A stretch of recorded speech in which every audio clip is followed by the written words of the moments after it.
சதி என்கிற வார்த்தையை அதை எப்படி எடுத்துக்கொள்ள சொன்னால் மிஸ்யூஸ் ஆஃப் ஃபண்ட். கல்வி நிலையங்கள் ஆரம்பிப்பதிலே எந்தவித மாறுபட்ட கருத்து கிடையாது. கல்லூரிகள் ஆரம்பிக்கப்படக்கூடாது என்று அவர் சொல்லவில்லை.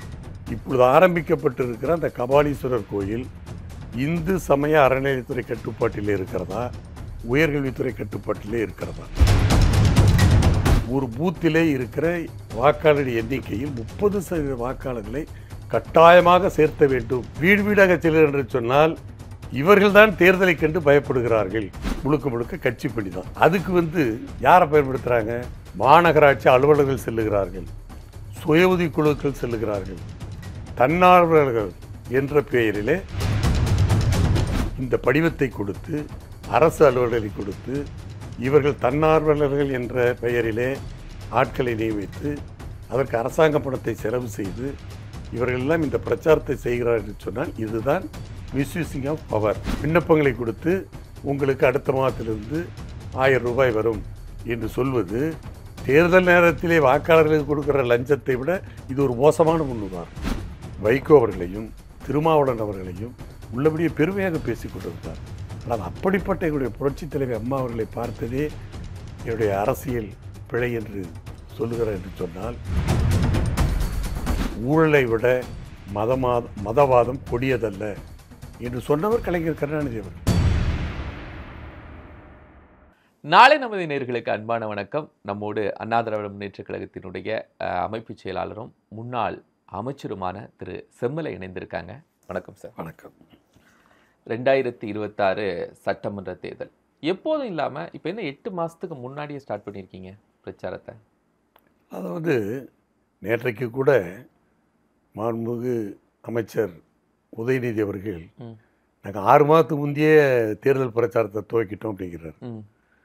அதனால் ஒரு ஆளுகிற கட்சி ஆளுங்கட்சியாக இருக்கிறது. அடுத்த தேர்தலை சந்திப்பதற்கு அவர்கள் பணிகளை துவக்கிவிட்ட பிறகு பிரதான எதிர்க்கட்சியாக இன்றைய தினம் இருக்கிற அனைத்து இந்திய அண்ணா திராவிட முன்னேற்றக் கழகம் 2026 தேர்தலுக்கு பிறகு ஆளுங்கட்சியாக வர இருக்கிற ஒரு பிரதான கட்சி தேர்தல் பணியை துவக்காமல் வேடிக்கை பார்த்து கொண்டா இருக்க முடியும். எனவே ஒரு பலமான எதிரியை சந்திப்பதற்கு நாங்கள் எங்களை வலுப்படுத்தி கொள்ள வேண்டும்.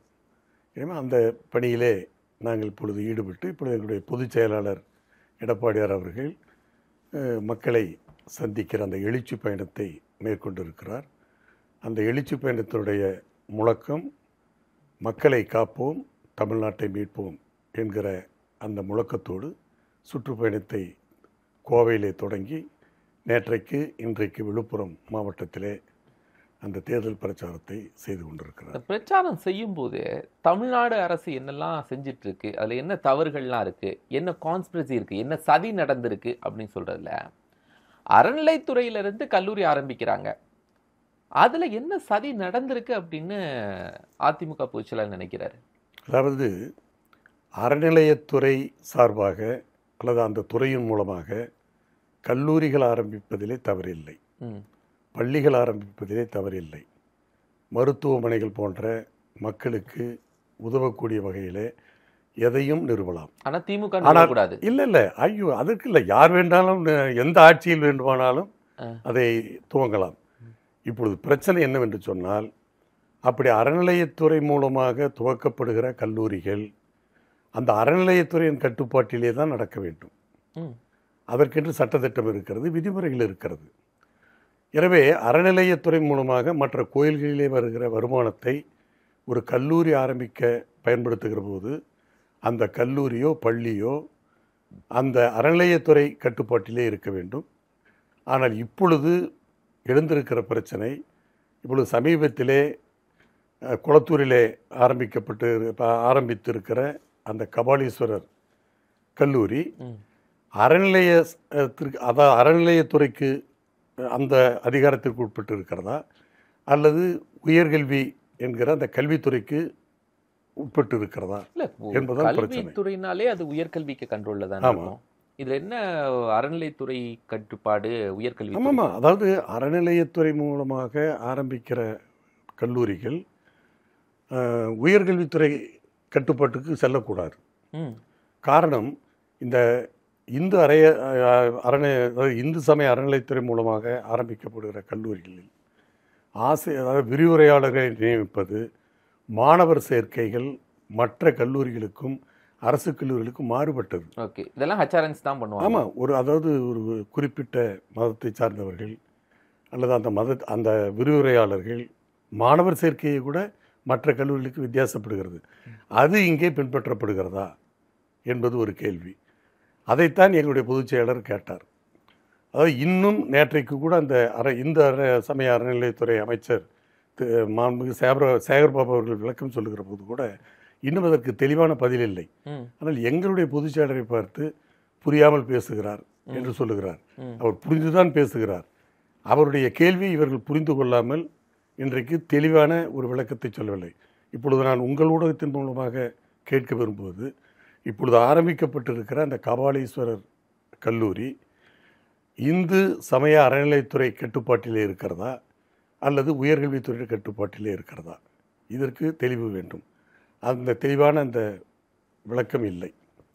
அதாவது எப்படி ஒரு துறையினுடைய, அதுவும் கோயில் வருமானத்தை வைத்து நிர்வகிக்கிற அந்த இந்து சமய அறநிலையத்துறை வேறு துறைக்கு நிதியை டைவர்ட் செய்யக்கூடாது, திருப்பிவிடக்கூடாது. அதைத்தான் இங்கே அந்த விளக்கத்தை கேட்கிறோம். அந்த விளக்கம் இன்னும் அரசிடமிருந்து வரவில்லை. எப்படி ஆதி திராவிடர் நலத்துறையிலிருந்து அதற்கு ஒதுக்கப்பட்ட பணத்தை, இன்னும் சொல்லப்போனால் மத்திய அரசாங்கத்திடமிருந்து தமிழ்நாட்டு ஆதி திராவிடர் நலத்துறைக்கு வந்த பணத்தை வேறு துறைக்கு திருப்பியது குற்றச்சாட்டுகள் எல்லாம் எழுந்தது 2006 to 2011. எனவே நான் சொல்லுவது, ஒரு துறைக்கு ஒதுக்கப்பட்ட பணம் அல்லது ஒரு துறையின் மூலமாக நிர்வகிக்க வேண்டிய அந்த நிதியை அந்த துறையை சார்ந்த பணிகளுக்கு அந்த நிதியை செலவு செய்யலாம். ஆனால் அந்த நிதியை வேறு துறைக்கு திருப்பி விடக்கூடாது. அதுதான் இங்கே இருக்கிற சிக்கலான பிரச்சனை. காரணம், அந்த நிர்வாகத்திற்கும் இந்த நிர்வாகத்திற்கும் வித்தியாசம் இருக்கிறது. இப்பொழுது ஆரம்பிக்கப்பட்டிருக்கிற கல்லூரிகள் கூட அந்த இந்து சமய அறநிலைத்துறையிலே ஒரு நிதி அதிகமாக இருக்கிறது. எனவே கல்விக்காக அதை பயன்படுத்த வேண்டும் என்று சொன்னால், இப்பொழுது பழனி ஆண்டவர் கலைக்கல்லூரி ஆரம்பிக்கப்பட்டிருக்கிறது, தொழில்நுட்ப கல்லூரி ஆரம்பிக்கப்பட்டிருக்கிறது. அந்த கல்லூரி முழுக்க இந்து அறநிலையத்துறை கட்டுப்பாட்டில் தான் இயங்குகிறது. சரி, அதற்கு தனி விதி, நான் சொன்னதை போல விரிவுரையாளர் நியமனம், மாணவர்கள் சேர்க்கை, இதற்கெல்லாம் சில கட்டுப்பாடுகள் இருக்கிறது. அந்த துறையினுடைய விதிகள் தனியாக வகுக்கப்பட்டிருக்கிறது. எனவே தான் அப்படி ஆரம்பித்தால் கூட அந்த கோயிலுக்கு சம்பந்தப்பட்ட அந்த பகுதியில் ஆரம்பிப்பது தான் உசிதமாக இருக்குமே தவிர, அந்த நிதியை எடுத்து வேறு இடங்களிலே, அதாவது தாரை வார்த்து கொடுப்பதை போல வேறு துறைக்கு வேறு இடத்திலே படம் கட்டுவது அவ்வளவு சரியாக இருக்கு. இதுல சதி நடந்திருக்கு அப்படின்னு, கான்ஸ்பிரசி அப்படின்னு சொல்றது, அந்த கோவில் இருக்க பகுதியிலிருந்து பல கிலோமீட்டர் தள்ளி அந்த கல்லூரி ஆரம்பிக்கிறது சொல்றீங்களா, இல்ல வேற என்ன நடந்திருக்கு? ஏன்னா அதிமுக ஆட்சியிலையும் கல்லூரிகள் கட்டி இருக்கிறாங்க. இல்ல, இந்த சதி என்கிற வார்த்தையை அதை எப்படி எடுத்துக்கொள்ள சொன்னால், மிஸ்யூஸ் ஆஃப் ஃபண்ட், முறைகேடாக நிதி பயன்படுத்தப்பட்டிருக்கிறது. அதை சொல்லுகிற போது சதி என்று சொல்லுகிறார். ஸ்டாலின் அவர்கள் நாங்க கல்வி நிலையம் ஆரம்பிச்சத விமர்சனம் செய்யறாங்க. இல்ல, விமர்சனம் இல்லை. ஏங்க, ஒரு முதலமைச்சராக இருந்தவர், பல ஆண்டுகள் அமைச்சராக இருந்தவர், ஒரு 4 ஆண்டு காலம் 2 மாதம் முதலமைச்சராக இருந்தவர், இந்த துறையை நிர்வகித்தவர், இந்த துறை பற்றி தெரிந்தவர், தெரியாமலா பேசுவார்? நான் சொன்னதை போல் இன்னும் தெளிவான கல்வி நிலையங்கள் ஆரம்பிப்பதிலே எந்தவித மாறுபட்ட கருத்து கிடையாது. கல்லூரிகள் ஆரம்பிக்கப்படக்கூடாது என்று அவர் சொல்லவில்லை.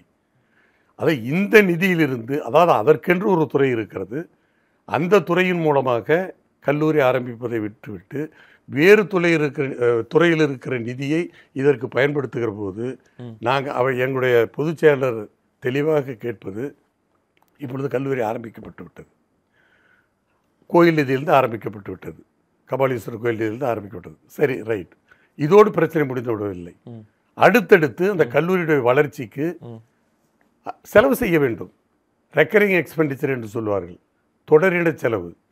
இந்த கல்லூரியிலே புதிய பாடத்திட்டங்களை உருவாக்குவதற்கு அல்லது ஆசிரியர்கள் நியமிப்பதற்கு, கட்டடங்கள் கட்டுவதற்கு, அப்போ ஆண்டுதோறும் அதற்கு செலவு செய்ய வேண்டும். அப்படி இங்கே ஆரம்பிக்கப்பட்டிருக்க இந்த கல்லூரிக்கு இந்த ரெக்கரிங் எக்ஸ்பெண்டிச்சரை உயர்கல்வித்துறை ஏற்க போகிறதா அல்லது அறநிலையத்துறை ஏற்க போகிறதா? அந்த விளக்கத்தை இதுவரை முதலமைச்சரும் சொல்லவில்லை, சம்பந்தப்பட்ட துறை அமைச்சரும் சொல்லவில்லை. எங்களுடைய பொதுச்செயலர் கேட்ட கேள்விக்கு சரியான விளக்கம் இல்லை. அவர் மீது ஏதோ இவர்களெல்லாம் தெரிந்தவர்கள் போல, அவருக்கு ஒன்றுமே தெரியாததைப் போல, நிர்வாகம் தெரியாத ஒரு எதிர்க்கட்சி தலைவர் என்று சொல்லுகிற அளவிற்கு அவரை பேசுகிறதை தவிர, இப்போ நான் சொல்லுகிற இந்த கேள்விக்கு, இந்த சந்தேகத்திற்கு இன்னும் அரசிடமிருந்தோ அமைச்சரிடமிருந்தோ, முன்னாள் கல்வித்துறை அமைச்சர் உங்களுக்கு தெரியும்.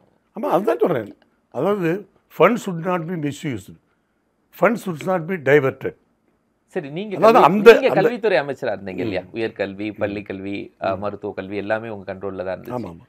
நீங்க இருக்கும்போது அப்பமே பக்தவச்சலம் காலத்துல ஆரம்பிச்ச கல்லூரிகள் இருந்துச்சு, அறநிலைத்துறை சார்பா. எம்ஜிஆர் காலத்துல ஆரம்பிச்சதெல்லாம் இருந்து இல்லையா? அதுக்கெல்லாம் எந்த ஃபண்டு மூலமா போகும் உங்களுக்கு நினைவில் இருக்கா? எந்த இதுக்கு? அதாவது அறநிலைத்துறை மூலமாக ஆரம்பிக்கப்பட்ட கல்லூரிகள் அறநிலையத்துறை கட்டுப்பாட்டில் தான் அவங்க தான் சம்பளமும் கொடுப்பாங்க. ஆமாம், அவங்க தான். இப்போ பழனியில் வந்து அவங்க முழுக்க அந்த நிர்வாகம் தான் அந்த கல்லூரியை நடத்துது. அதே மாதிரி மற்ற கல்லூரிகளுக்கு உயர்கல்வி துறை வந்து பணம் ஒதுக்குது, பட்ஜெட்டில் வருஷம் ஒதுக்குறாங்க. கிளியரா எக்ஸ்பிளைன் பண்ணணும் முதலமைச்சர். ஆமாம், அதுதான். அந்த கிளியர் எக்ஸ்பிளனேஷன் இல்லை, இதுவரையும் இல்லை. ஏன் கொடுக்க தயங்குறாரு? அது தெரியல. அதான் என்ன சிக்கல்னு தெரியல. அதான் சிம்பிளான கேள்வி. இப்பொழுது ஆரம்பிக்கப்பட்டிருக்கிற அந்த கபாலீஸ்வரர் கோயில் இந்து சமய அறநிலையத்துறை கட்டுப்பாட்டிலே இருக்கிறதா, உயர்கல்வித்துறை கட்டுப்பாட்டிலே இருக்கிறதா? இதற்கு முதலில் பதில் வேண்டும். அதாவது அறநிலையத்துறை கட்டுப்பாட்டிலே இருந்தால் ஆண்டுதோறும் வருகிற அந்த தொடரிட செலவு, ரெக்கரிங் எக்ஸ்பெண்டிச்சரை அந்த கோயில் நிதியிலிருந்தே கொடுக்க இருக்கிறார்களா, அல்லது உயர்கல்வி டேக் ஓவர் செய்து கொள்ள போகிற விளக்கம் வேணும். அந்த விளக்கம் தரப்படாமலேயே முதலமைச்சர் பேசிட்டு இருக்காங்க. அது எங்க பொதுச் செயலரை குற்றச்சாட்டு பேசுகிறாங்க. அவர் விவரம் தெரியாம பேசல. அதாவது அவர் என்ன பேசுறதுக்கு, அவர் கேட்குற சந்தேகத்துக்கு இவங்ககிட்ட இருந்து தெளிவான விளக்கம் வரவில்லை. அதாவது அவர் என்ன கேட்குறாரு புரிஞ்சுக்காம இவங்க பேசிட்டு இருக்காங்க. ஓரணியில் தமிழ்நாடு எப்படி இருக்கு? ஓரணியில் தமிழ்நாடு என்கிற அந்த கோஷத்தோடு இவர்கள் இந்த பணிகளை செய்கிறார் என்று சொன்னால் நான் கேட்கிறேன், ஒரு ஆளுகிற கட்சி, நீண்ட காலம் ஆட்சியில் இருந்த கட்சி, இன்றைக்கு ஆளுகிற பொறுப்பில் இருக்கிற கட்சி, தேர்தலை சந்திக்க இருக்கிற கட்சி, இப்பொழுது வீடுதோறும் சென்று, அதாவது ஒரு அந்த பூத்தில் 30% வாக்காளர்களை கட்சியில் சேர்த்துகிற நிலைமை ஏன் இவர்களுக்கு வந்தது? அப்படி என்றால் தேர்தலை கண்டு பயமா, அல்லது கட்சி உறுப்பினர்கள் யாரும் சேரவில்லையா? எனவே ஏன் இந்த இலக்கு நிர்ணயிக்கப்பட்டிருக்கிறது? ஒரு பூத்தில் இருக்கிற வாக்காளர்கள், அதாவது 900 வாக்காளர்கள் இருந்ததுன்னா அதில் வந்து 30% வாக்காளர்களை கட்சியில் இணைக்க வேண்டுமாம். அதாவது கட்சியில் வந்து ஒருத்தரை போய் இணைக்கணுங்கிற அவசியமே இல்லை. பொதுமக்கள் வாக்காளர்கள் எந்தெந்த கட்சிக்கு நாம் வாக்களிக்க வேண்டும் அல்லது எந்தெந்த கட்சியில் சேர வேண்டும் என்பது அவர்கள் எடுக்க வேண்டிய முடிவு. தேர்தல் நேரத்திலானாலும் சரி, தேர்தலுக்கு முன்பானாலும் சரி. தேர்தல் நேரத்தில் கட்சியிலே இணையாதவர்கள் வாக்களிப்பார்கள். கட்சியில் இணைய விரும்புபவர்கள் தேர்தலுக்கு முன்பே கட்சியில் இணைவார்கள். அது அவர்களுடைய விருப்பத்தை பொறுத்து. ஆனால் இவர்கள் கட்டாயமாக ஒரு பூத்திலே இருக்கிற வாக்காளர் எண்ணிக்கையில் 30% வாக்காளர்களை கட்டாயமாக சேர்த்த வேண்டும் என்ற அந்த கட்சி தலைவருடைய வேண்டுகோள் என்று உத்தரவோடு பயம்னு பார்க்குறீங்களா? வீடு வீடாக செல்லுங்கள் என்று சொன்னால் இவர்கள்தான் தேர்தலை கண்டு பயப்படுகிறார்கள். இல்லை, தேர்தல் பணி செய்கிறாங்க, அது திமுகவுக்கு பயம் இதுக்கு இல்லை. இந்த மாதிரி உறுப்பினர் சேர்க்க வேண்டிய அவசியமே இல்லை. இன்னொன்று என்ன சொல்கிறாங்க, அதாவது அந்த உறுப்பினர் சேர்க்கைங்கிறது மத்திய அரசு மாநில அரசை வஞ்சிக்கிறது. அதற்காக ஒரு அணியில நம்ம இணையணும். திமுக மெம்பர்ஷிப் சேர்க்கறது இல்லை. திமுக மெம்பர்ஷிப் தனியா, அது தனி ஒரு கூட்டம் அப்படின்னு இருக்காங்க ஒவ்வொரு தொகுதிக்கும். சரி, இதை இல்லை, இதுக்காக இப்போ இது வந்து நீங்கள் சொல்கிறது கட்சி பணி. இப்போ நீங்கள் சொல்கிறது முழுக்க கட்சி பணி தான். அதுக்கு வந்து யாரை பயன்படுத்துகிறாங்க? சுய உதவி குழுக்கள், தன்னார்வலர்கள், அரசு அலுவலர்கள், இன்னும் சொல்லப்போனால் மாநகராட்சி அலுவலர்கள், நகராட்சி அலுவலர்கள். உண்மையாவே? ஆமாம், அந்த அறிவிப்புலேயும் இருக்குது. மாநகராட்சி அலுவலர்கள் செல்லுகிறார்கள், சுய உதவி குழுக்கள் செல்லுகிறார்கள், தன்னார்வலர்கள் என்ற பெயரிலே அவர்களுக்கு சம்பளம் வழங்கப்படுகிறதா இல்லையா என்பதும் விளக்கமில்லை. தன்னார் பார்த்தா இன்னொரு கான்ஸ்பிரசி இது அதாவது இது தேவையற்ற பிரச்சனை. எதுக்காக இந்த காரியத்தில் அவங்க ஈடுபடுறாங்கன்னு தெரியல. அப்படிதான் இப்போ நடந்துகிட்டு இருக்குது. வீடு வீடாக சென்று அது என்ன விநியோகிக்கிறாங்க தெரியுங்களா? நீங்கள் சொல்கிற மாதிரி மாநில சர்க்காருக்கு மத்திய அரசு செய்கிற துரோகத்தை, நிதி பற்றாக்குறையை அதெல்லாம் எடுத்து சொல்கிறதுக்கு இல்லை. அது பொதுக்கூட்டம் போட்டு பேசலாம். அப்படி தான் அது பிரச்சாரம் செய்யணும். வீடு வீடாக செஞ்ச பிரச்சாரம்னா இப்போ இவங்க போகிற எது செய்கிறாங்க தெரியுமா? உரிமை தொகை கொடுப்பதற்கு விண்ணப்ப பாரங்களை விநியோகித்துக் கொண்டிருக்கிறார்கள். ஓகே. எதற்கு? வாக்காளர்களை கவருவதற்கு, அந்த வாக்குகளை வாங்குவதற்கு விண்ணப்பங்களை கொடுத்து உங்களுக்கு அடுத்த மாதத்திலிருந்து 1000 ரூபாய் வரும் என்று சொல்வது தேர்தல் நேரத்திலே வாக்காளர்களுக்கு கொடுக்குற லஞ்சத்தை விட இது ஒரு மோசமான முன்னுதாரணம். ஏற்கனவே சொல்லக்கூடியதெல்லாம் களத்தில் இல்லை, அவங்க அறிவிப்பே அப்படிதான். இப்போ அவங்க விநியோகிக்கிற படிவமே உரிமை தொகை படிவம் தான். பெண்களுக்கு, விடுபட்ட குடும்பத் தலைவர்களுக்கு ஒரு 4 விதிவிலக்கு கொடுத்துருக்காங்க. முன்பு என்ன நடந்ததுன்னா 4 அதாவது 4 வீலர் கார் இருந்ததுன்னா அவங்களுக்கு இல்லை, அது தளர்த்தப்பட்டு இருக்கிறது. 4 வீலர் கார் கொடுக்கலாம். ஏற்கனவே அந்த குடும்பத்தில் ஒருவர் வேறு வகையான உதவிகளை பெற்றிருந்தால் மற்றவர்களுக்கு கிடையாது. வேறு வகைன்னா இப்போ ஒரு ஓல்டேஜ் பென்ஷன், வேறு மாதிரி ஓல்டேஜ் பென்ஷன் அந்த மாதிரி வேணால் அது கிடையாது. இப்போ அந்த விதி தளர்த்தப்பட்டு இருக்கிறது. இதுபோன்று 4 விதிகளை தளர்த்தி ஏற்கனவே 1,30,00,000 பேருக்கு கொடுத்ததாக சொல்லப்படுகிற இவர்கள் அனைத்து பெண்களுடைய வாக்குகளை இந்த தேர்தலை வாங்குவதற்கு இந்த படிவத்தை கொடுத்து, அரசு அலுவலர்களை கொடுத்து, இவர்கள் தன்னார்வலர்கள் என்ற பெயரிலே ஆட்களை நியமித்து அதற்கு அரசாங்க பணத்தை செலவு செய்து இவர்களெல்லாம் இந்த பிரச்சாரத்தை செய்கிறார்கள் என்று சொன்னால் இதுதான் மிஸ்யூசிங் ஆஃப் பவர், அதிகாரத்தை துஷ்பிரயோகம் செய்கிறார்கள் என்று நாங்கள் குற்றச்சாட்டு சொல்லுவோம். இன்னொரு பக்கம் ஓரணியில் தமிழ்நாடு அப்படின்னு மக்களை தங்கள் பக்கம் சேர்த்துட்டு தங்களுடைய கூட்டணி கட்சிகள் எல்லாம் அப்படியே ஒதுக்கி விட்டுறலாம் அப்படிங்கிற ஒரு பார்வையை சொல்கிறாங்க. உண்மையா? இல்லை, நாளைக்கு அதாவது இவங்க தனித்தன்மையோடு நாங்கள் இப்போ குற்றச்சாட்டு சொல்லிகிட்டு இருக்கோம் திமுக மேலே. என்ன சொல்கிறோன்னா, நீங்கள் இந்த கூட்டணி பலத்தில் தான் நீங்கள் ஜெயிச்சுக்கிட்டு வர்றீங்க, கூட்டணி பலத்தில் தான் ஆட்சி நடத்துறீங்கன்னு சொல்கிறோம். ஒருவேளை அந்த குற்றச்சாட்டை அல்லது அதை தவிர்க்கலாம் என்பதற்காக தனித்தன்மையோடு நாங்கள் இயங்குகிறோம் என்று சொல்வதற்காக கூட, அல்லது வர்ற தேர்தலிலே மற்ற கூட்டணி கட்சி தலைவர்கள் பேரம் பேசுவதை கொஞ்சம் தவிர்ப்பதற்கு அல்லது கட்டுப்படுத்துவதற்கு, அவர்களை தங்களுடைய வழிக்கு கொண்டு வருவதற்கு இதை காட்டி கூட அவர்களை பயமுறுத்தலாம். கேட்ட தொகுதியை வாங்கி கொண்டு போங்கள், இல்லை என்றால் நாங்கள் தனித்தே போட்டியிடுகிறோம் என்று அவர்களுக்கு சொல்லாமல் சொல்லுகிற வகையிலே அவருடைய செயல்பாடு இருப்பதாகத்தான். மிரட்டல்ல, கூட்டணி கட்சி தலைவர்களே இப்பொழுது சந்தேகப்படுகிறார்கள். இப்பொழுது கேட்டது கிடைக்குமா என்கிற நிலைமையெல்லாம் இருக்கிறது. இப்பொழுது கூட நேற்றைக்கு மதிமுக பொதுச் செயலர் வைகோ அவர்கள் என்ன சொல்கிறார் என்று சொன்னால், அதாவது 2006 தேர்தல் நேரத்தில் திருச்சி திமுக மாநாட்டுக்கு செல்லாமல் போயஸ் தோட்டத்திற்கு அந்த அம்மையாரை பார்க்க போனது என்னுடைய அரசியல் வாழ்க்கையிலே நான் மிகப்பெரிய செய்த தவறு என்று சொல்லிவிட்டு என்ன சொல்கிறார் என்று சொன்னால், அங்கு போயஸ் தோட்டத்திற்கு போனது காரணத்தை சொல்லாமல் விட்டிருந்தால் கூட பரவாயில்லை. என்ன சொல்கிறார் சொன்னால், 8 எம்எல்ஏக்கள் இடங்களையாவது நாங்கள் பிடிக்க வேண்டும் என்பதற்காகத்தான் நாங்கள் சென்றேன் என்று சொல்லுகிறார். அப்பொழுது அன்றைக்கே அந்த 8 சட்டமன்ற உறுப்பினர்களை பெற வேண்டும் என்பதற்காக அதிக சீட்டுகளை பெற வேண்டும் என்று எங்களுடைய புரட்சித் தலைவர் அம்மாவுடைய போயஸ் தோட்டத்திற்கு வந்திருக்கிறார் என்று சொன்னால், இன்றைக்கு அவருடைய முதன்மை செயலாளர் மதிமுக முதன்மை செயலாளர் துரைவைக்கு என்ன சொல்லுகிறார், நாங்கள் இரட்டை இலக்கத்தில் தான் நாங்கள் 12 தொகுதிகளால் தான் நாங்கள் போட்டியிட வேண்டும், அப்பொழுதுதான் எங்களுக்கு அங்கீகாரம் கிடைக்கும் என்று சொல்லுகிறார். அப்படி அந்த கட்சியினுடைய அங்கீகாரத்தை பெற்றுத்தந்தவரே எங்களுடைய புரட்சித் தலைவர் அம்மா அவர்கள் தான். பம்பரத்தை தக்க வைத்ததே எங்கள் புரட்சி அம்மா அவர்கள் தான். ஆக இவ்வளவையும் பெற்றுக்கொண்டு இப்பொழுது கட்சி அங்கீகாரத்தை இழந்து சின்னத்தை இழந்து உதயசூரியன் சின்னத்தில் நின்றால் கூட நிற்பதற்கு கூட நாங்கள் தயார். ஆனால் எங்களுக்கு அதிக எண்ணிக்கையிலே இடங்கள் வேண்டும், அந்த இடங்களாலே எங்களுக்கு அங்கீகாரம் கிடைக்க வேண்டும் என்று இன்றைக்கு கையேந்தி அறிவாலயத்தை நோக்கி சென்று கொண்டிருக்கிற நிலைமைக்கு இன்றைக்கு வைகோ அவர்கள் தள்ளப்பட்டார். அங்கேயே அவருக்கு ஒரு பெரிய நெருக்கடி இருக்கிற மாதிரியான சூழல் இருக்கு.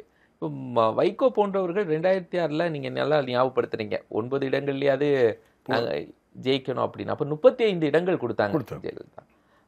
இந்த முறை அதிமுக பக்கம் வர்றதுக்கு வாய்ப்பு இருக்கா? நீங்க ஒரு லைன் வச்சிருக்கீங்க, தேமுதிக, பாமக இவங்கெல்லாம் அதிமுக அணிக்கு வரும்னு. ஆனா அந்த லைன்ல மதிமுக இருக்கா? இல்லை, அதாவது எங்களுடைய கூட்டணியிலே யார் யார் சேர வேண்டும் என்று சொன்னால், திராவிட முன்னேற்றக் கழகத்தினுடைய இந்த மக்கள் விரோத ஆட்சிக்கு எதிரான மனநிலையில் இருக்கிற அரசியல் கட்சிகள் யார் வேண்டுமானாலும் வரலாம். அதற்கு மதிமுக விதிவிலக்கல்ல. வருவாரா? அவருடைய விருப்பம். ஆனால் இன்றைக்கு சொல்வதை பார்த்தால் போயஸ் தட்டத்துக்கு சொல்வதே சென்றதே நான் எண்ணிக்கைக்காக தான். என்னுடைய அரசியல் வாழ்க்கையில் நான் செஞ்ச மிகப்பெரிய தவறு என்கிற போது, அது எண்ணிக்கையும் சொல்லுகிற போது, சுட்டி காட்டுகிற போது, ஒருவேளை அறிவாலயத்திலே இவர் எதிர்பார்க்கிற சீட் வரவில்லை என்று சொன்னால் அங்கிருந்து நேராக எங்களுடைய தலைமை கழகத்துக்கு கூட நட்பா இருக்கீங்களா? அதிமுக மதிமுக கூட எங்கேயா நட்பா இருக்கீங்களா வைகோட? இல்லை, அவங்களுக்கு எங்களுக்கு அவங்க அந்த கட்சியோ அல்லது அந்த தலைவரோ எங்களுக்கு ஒரு எதிரானவராகவும் அல்ல, அரசியல் எதிரியாகவும் நாங்கள் பார்க்கவில்லை. காரணம், எங்களோடு அவர்கள் பயணித்தவர்கள். இன்னும் சொல்லப்போனால் திரு வைகோ அவர்கள், நானும் வைகோ அவர்களும் கல்லூரியிலே ஒன்றாக படித்தவர்கள், சென்னை சட்டக்கல்லூரியில். இன்னும் சொல்ல போனால் இந்த விவரத்தை எங்களுடைய புரட்சித் தலைவர் அம்மாவோட சொல்லுகிற போது திரு வைகோ அவர்களை பற்றி சொன்ன வார்த்தைகள் எனக்கு இன்னும் ஞாபகத்தில் இருக்கிறது. அவ்வளவு பெரிய உயர்வாக வைகோவை பற்றி எங்களுடைய அம்மா அவர்கள் சொன்னார்கள்.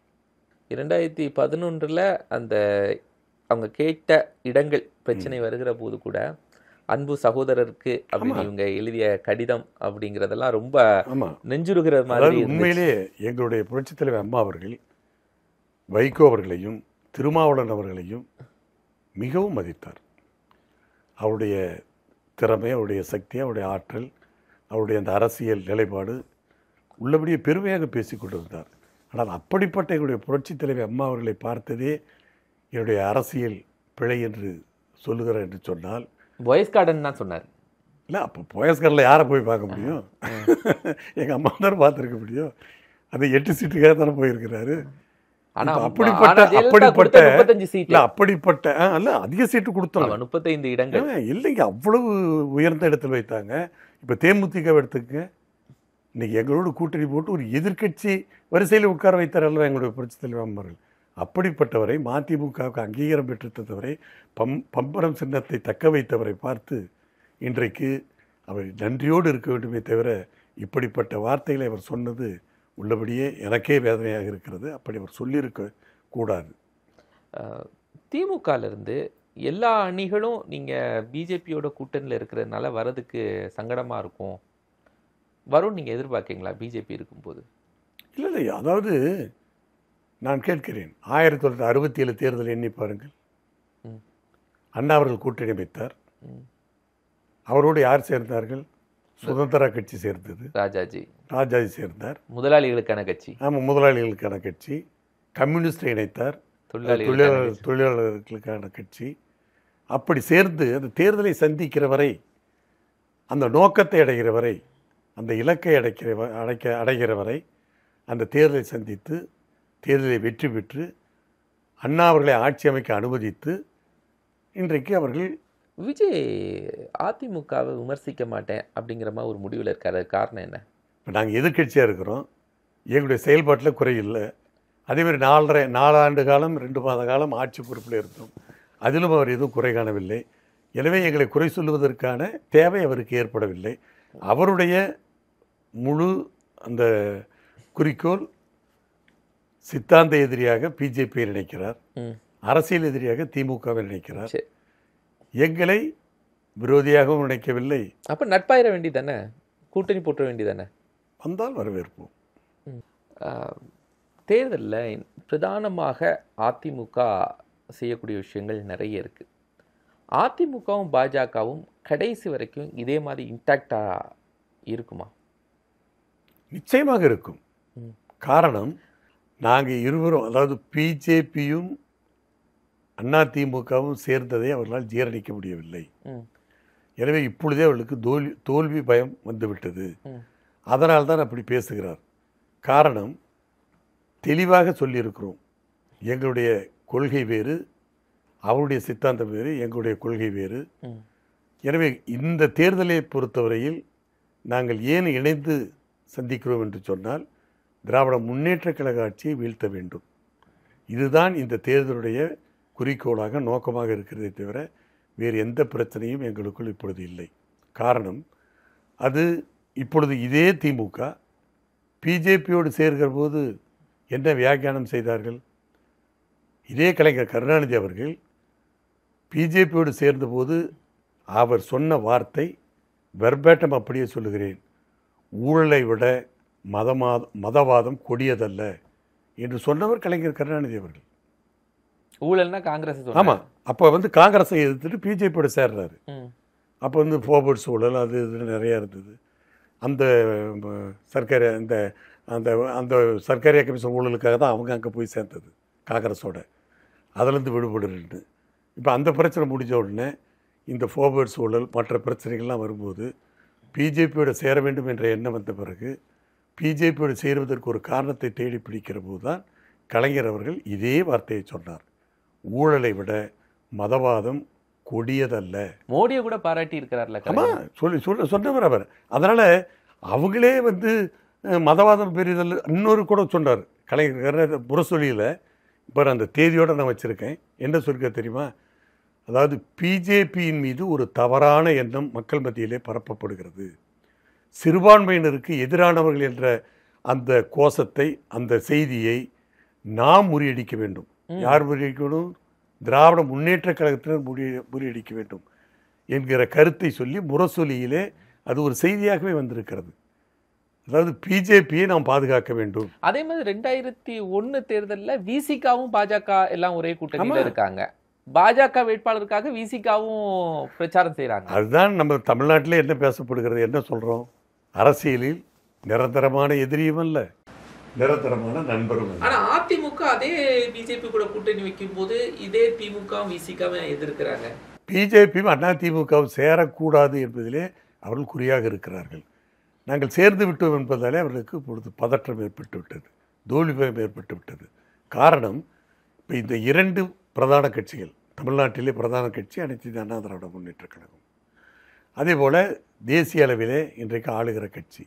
இந்த இரண்டு கட்சிகளும் பெரிய கட்சிகள் சேர்கிற போது இன்னும் சிறிய கட்சிகள் அவர்களோடு சேருவதற்கு வாய்ப்பு இருக்கிறது. அப்பொழுது நாம் பலகீனமாகி விடுவோம், நம்முடைய கூட்டணி பலகீனமாக போய்விடும். எனவே இவர்களை எப்படியாவது சொல்லி பிரிக்கலாம் என்கிற எண்ணத்திலே தான் இல்லாததையும் பொல்லாதையும் சொல்லி பார்க்கிறார்கள். ஆனால் நிச்சயமாக அது நடக்காது. எனவே இந்த தேர்தலிலே நாங்கள் இணைந்து போட்டியிட்டு வெற்றி பெறுவது உறுதி என்கிற நிலைமையில் தான் இன்றைக்கு அவர்கள் பதற்றத்தோடு இன்றைக்கு பேச்சுக்களை அள்ளி அரைத்து கொண்டிருக்கிறார்களே தவிர வேறொன்றும் அல்ல. 2026 தேர்தலில் நீங்கள் மக்களுக்கு என்ன சொல்ல விரும்புகிறீங்க? அதிமுக பாஜக கூட்டணி அன்னைக்கு இல்லை அதாவது என்னுடைய எங்கள் புரட்சி தமிழர் எடப்பாடியார் அவர்கள் கோயம்புத்தூர் அந்த பகுதியில் சுற்றுப்பயணத்தை துவக்குவதற்கு முன்பாகவே அவர் வெளியிட்ட செய்தி, அதாவது திராவிட முன்னேற்ற கழக ஆட்சியை வீழ்த்த வேண்டும், இந்த கொடுமையான ஆட்சியிலிருந்து மக்களை மீட்க வேண்டும். அதேபோல் திராவிட முன்னேற்ற கழகம் அவர்களுடைய ஆட்சி காலத்திலே ஆரம்ப காலம் தொட்டு காங்கிரஸ் காலம் தொட்டு தமிழ்நாட்டு உரிமைகளை அடகு வைத்து விட்டார்கள் திமுகவினர். ஆக திமுகவினர் அடகு வைத்த அந்த தமிழ்நாட்டு உரிமைகளை மீட்க வேண்டும். இதுதான் எங்களுடைய குறிக்கோளாக இருக்கிறது. ஒன்று, அதாவது மக்களை காப்போம், திமுகவினுடைய கோரப்பிடிகளிலிருந்து மக்களை காப்போம். அதேபோல் திமுக ஆட்சியாளர்கள் ஏற்கனவே தமிழ்நாட்டு உரிமைகளை அடகு வைத்ததை அந்த தமிழ்நாட்டு உரிமைகளை மீட்க வேண்டும். இதுதான் நாங்கள் மக்களுக்கு கொண்டு சேர்க்கிற செய்தியாக இந்த தேர்தலில் நிச்சயமாக இருக்கும். அதற்கு மேலாக இப்பொழுது நடைபெற்று கொண்டிருக்கிற ஊழல்கள், முறைகேடுகள், அதாவது இன்னும் சொல்லப்போனால் சட்டம் ஒழுங்கு பிரச்சனை, போதைப்பொருள் நடமாட்டம், பாலியல் பலாத்காரங்கள், இது போன்ற பிரச்சனை, வரி உயர்வு, கட்டண உயர்வு, இதனாலே மக்கள் பெரிதும் பாதிக்கப்பட்டு இருக்கிறார்கள். இதெல்லாம் நாடாளுமன்ற தேர்தலையே பெருசாக பிரதிபலிக்கலையே, சட்டமன்ற தேர்தல் எப்படி பிரதிபலிக்கும்னு நினைக்கிறீங்க? இங்கே தமிழ்நாட்டு மக்கள் நாடாளுமன்ற தேர்தலையும் சட்டமன்ற தேர்தலையும் வேறுபடுத்தி பார்க்குறாங்க. நிச்சயமாக. அதாவது தமிழ்நாட்டை பொறுத்தவரையில் நாடாளுமன்ற தேர்தல் ஒரு விதமாக அணுகப்படும், சட்டமன்ற தேர்தல் ஒரு விதமாக அணுகப்படும். நாடாளுமன்ற தேர்தல் என்று வருகிற போது காங்கிரஸ் ஆட்சிக்கு வர வேண்டுமா, பிஜேபி ஆட்சிக்கு வர வேண்டுமா, யார் பிரதம அமைச்சராக வர வேண்டும், மோடி அவர்களா ராகுல் அவர்களா, அந்த கேள்விக்குத்தான் அந்த தேர்தல் விடையை காண்பதாக அந்த தேர்தல் அமையும். ஆனால் தமிழ்நாட்டை பொறுத்தவரையில் இன்றைக்கு திமுக வெர்சஸ் அதிமுக, இந்த இரண்டு பிரதான கட்சிகளுக்குத்தான் போட்டி. அந்த கட்சிகளோடு ஒத்த கருத்துடையவர்கள் இணைந்து கூட்டணி வைக்கலாம். எனவே மக்கள் இங்கு அதிமுக ஆள வேண்டுமா, திமுக ஆள வேண்டுமா என்கிற கேள்விதான் இந்த தேர்தலை எதிரொலிக்கப் போகிறது. இப்பொழுது கிட்டத்தட்ட 5 ஆண்டு காலம் நடந்து கொண்டு இருக்கிறது, 5வது ஆண்டு நடந்து கொண்டு இருக்கிறது. நான் ஏற்கனவே சொன்னதைப் போல இன்றைக்கு துறைதோறும் ஊழல்கள், முறைகேடுகள், டெண்டர் முறைகேடு, அதாவது டாஸ்மாக் முதல் கனிம கொள்ளை வரை பயங்கர கொள்ளைகள், அதேபோல் சட்டம் ஒழுங்கு பிரச்சனை, வரி உயர்வு, கட்டண உயர்வு, இதையெல்லாம் மக்களை வாட்டி வதைக்கக்கூடியதாக இந்த ஆட்சியில் மக்கள் அல்லல் படுகிறார்கள். எனவே அந்த மக்கள் நிச்சயமாக இந்த ஆட்சிக்கு எதிராக திரும்புவார்கள். முதலாண்டிலேயே இந்த ஆட்சியின் மீது அவர்கள் கோபம் ஏற்பட்டு விட்டது. 2வது ஆண்டு அந்த கோபம் மக்களுக்கு இன்றைக்கு ஒரு வெறுப்பை ஏற்படுத்தி இருக்கிறது. எனவே இந்த வெறுப்பு 2026 சட்டமன்ற தேர்தலிலே வாக்குச்சாவடியிலே நிச்சயமாக எதிரொலிக்கும். எனவே இந்த ஆட்சியை அப்புறப்படுத்த வேண்டும் என்பதிலே தமிழ்நாட்டு மக்கள் ஓரணியிலே இணைவார்கள்.